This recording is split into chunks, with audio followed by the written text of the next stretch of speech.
प्राचीन काल में एक प्रतापी राजा था। वह दानवीर था।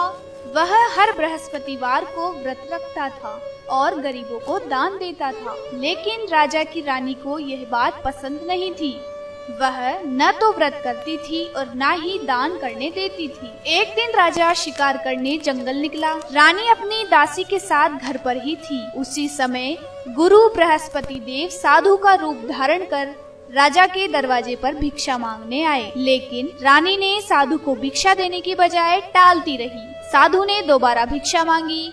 रानी ने फिर काम बताकर कहा कि कुछ देर बाद आना। साधु ने कुछ देर बाद फिर भिक्षा मांगी। इस पर रानी नाराज हो गई और कहा कि मैं इस दान और पुण्य से तंग आ गई हूँ। आप कोई ऐसा उपाय बताएं जिससे मुझे इस कष्ट से मुक्ति मिल जाए। बृहस्पति देव ने कहा कि अगर तुम ऐसा ही चाहती हो तो मैं तुम्हें बताता हूँ, तुम वैसा ही करना। गुरुवार के दिन तुम घर को गोबर से लीपना, अपने केशों को पीली मिट्टी से धोना, केशों को धोते समय स्नान करना, राजा से हजामत बनाने को कहना, भोजन में मांस मदिरा खाना, कपड़ा धोबी के हाथ धुलने डालना। इस प्रकार 7 बृहस्पतिवार करने से तुम्हारा समस्त धन नष्ट हो जाएगा। इतना कहकर साधु रूपी बृहस्पति देव अंतर ध्यान हो गए। साधु ने जैसा बताया रानी ने वैसा ही किया।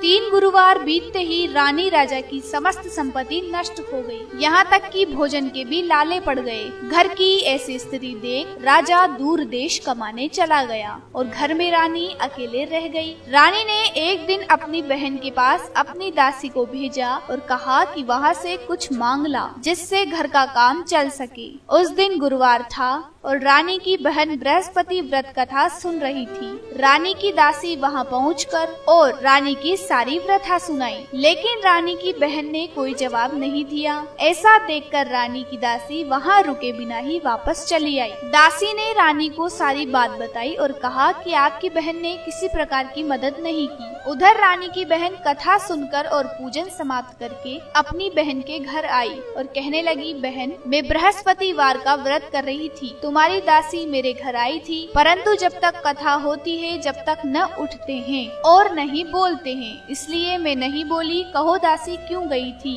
पहले तो रानी को विश्वास नहीं हुआ, पर बहन के आग्रह करने पर उसने अपनी दासी को अंदर भेजा तो उसे सचमुच अनाज से भरा एक घड़ा मिल गया।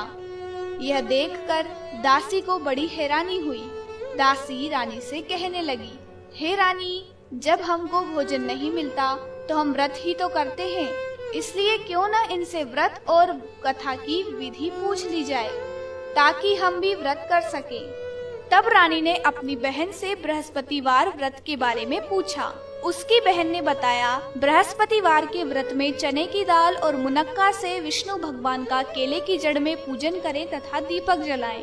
व्रत कथा सुने और पीले भोजन ही करें, इससे बृहस्पति देव प्रसन्न होते हैं। व्रत और पूजन विधि बताकर रानी की बहन अपने घर को लौट गई। 7 दिन के बाद जब गुरुवार आया तो रानी और दासी ने व्रत रखा। घुड़साल में जाकर चना और गुड़ लेकर आई। फिर उससे केले की जड़ तथा विष्णु भगवान का पूजन किया।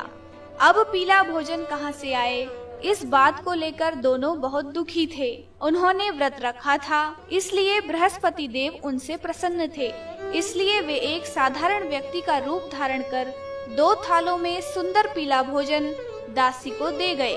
भोजन पाकर दासी प्रसन्न हुई और फिर रानी के साथ मिलकर भोजन ग्रहण किया। उसके बाद वे सभी गुरुवार को व्रत और पूजन करने लगी।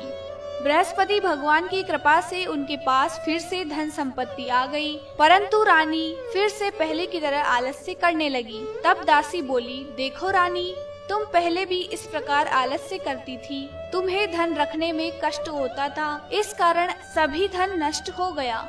और अब जब भगवान बृहस्पति की कृपा से धन मिला है तो तुम्हें फिर से आलस्य होता है। रानी को समझाते हुए दासी कहती है कि बड़ी मुसीबतों के बाद हमने यह धन पाया है, इसलिए हमें दान पुण्य करना चाहिए। भूखे मनुष्यों को भोजन कराएं, धन को शुभ कार्यों में खर्च करें, जिससे तुम्हारे कुल का यश बढ़ेगा, स्वर्ग की प्राप्ति होगी और पितृ प्रसन्न होंगे। दासी की बात मानकर रानी अपना धन शुभ कार्यों में खर्च करने लगी, जिससे पूरे नगर में उसका यश फैलने लगा। यतो धर्मस ततो जय। बृहस्पति भगवान की जय।